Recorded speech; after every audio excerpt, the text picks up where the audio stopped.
Que no, ya toqué, no me chontas paloga. Ashkanti momashtiti, ken wel tikinilisque ton cachi tziktzin. ¿Qué tal? ¿Cómo están? Los saludo. Eh, Hoy vamos a aprender a aplicar el diminutivo que practicamos allá en mi tierra. Eh, Como sabemos, lo más usual es usar el sufijo tsin para decir atzin, taltzin, nanahtzin, tatahtzin, tonaltzin. Sin embargo, esta se inclina más para indicar el reverencial de los sustantivos.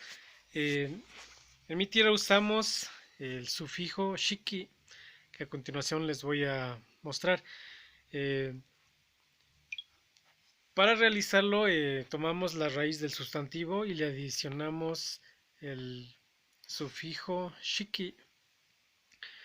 Por ejemplo, pilshiki, principito; koneshiki, niñita o niñito; ayoshiki, calabacita; kalshiki, casita; ilishiki, ilitito; shokoshiki, manzanita; pioshiki, pollito; mexcalshiki, magueycito; pitzoshiki, cochinito; tagashiki, hombrecito; suashiki, mujercita; teposhiki, fierrito; chiquiushiki, canastita; xocoshiki, manzanita; owashiki, cañita; totolshiki, totolito; tapialshiki, caballito; amashiki, papelito; okoshiki, ocotito; tatzkanshiki, pinito; pilshiki, koneshiki, ayoshiki, kalshiki,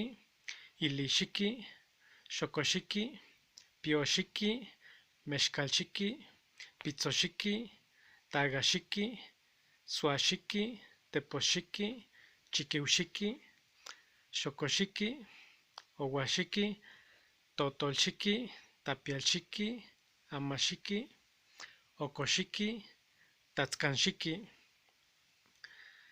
Namechonyolewa tan wel nechontohtoka itech YouTube nijin